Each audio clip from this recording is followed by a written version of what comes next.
Hello അസ്സലാമു അലൈക്കും. ഇപ്രാവശ്യം നാട്ടിൽ നല്ല ടൈമിലാട്ടോ സ്കൂൾക്കുള്ള സാധനങ്ങളെ നമുക്ക് സാധാരണ നമ്മൾ ഈ ടൈമിൽ വരാറില്ല. ഇപ്പോൾ ഇപ്രാവശ്യം വന്നപ്പോഴാണ് നമ്മൾ സാധാരണ അവിടെയാണെങ്കിൽ നമ്മൾ എന്തെങ്കിലും കാശ് കൊടുത്തു കഴിഞ്ഞാൽ സംഭവം കൊടുത്താൽ മുട്ടേനെ. ഇപ്പോൾ നമ്മൾ നാട്ടിലുണ്ടാകുമ്പോൾ തരികടൊന്നും നടക്കുമല്ലോ. ഫുള്ള് സാധനങ്ങൾ വാങ്ങിക്കുമ്പോഴേ ഏകദേശം കണ്ണ് തള്ളിപ്പോയി. 3-4 കുട്ടികൾ സ്കൂളിൽ പോകണമെങ്കിലേ ഏകദേശം കണ്ടില്ലേ 2666 റുപ്യ. അതൊക്കെ കഴിഞ്ഞ് നേരെ MT സെൻട്രൽ സ്കൂൾ അവിടെ പോയിട്ട് കുറച്ച് യൂണിഫോം ഉണ്ട്.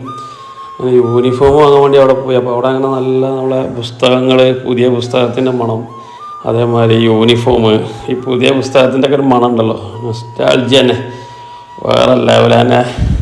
അതേമാതിരി പുസ്തകം പുതിയ പുസ്തകം, പുതിയ ബാഗിട്ട് സ്കൂളിൽ പോകാമെന്നൊക്കെ പറഞ്ഞു കഴിഞ്ഞാൽ ആ കാലഘട്ടമൊന്നും തിരിച്ചു കിട്ടില്ലല്ലോ.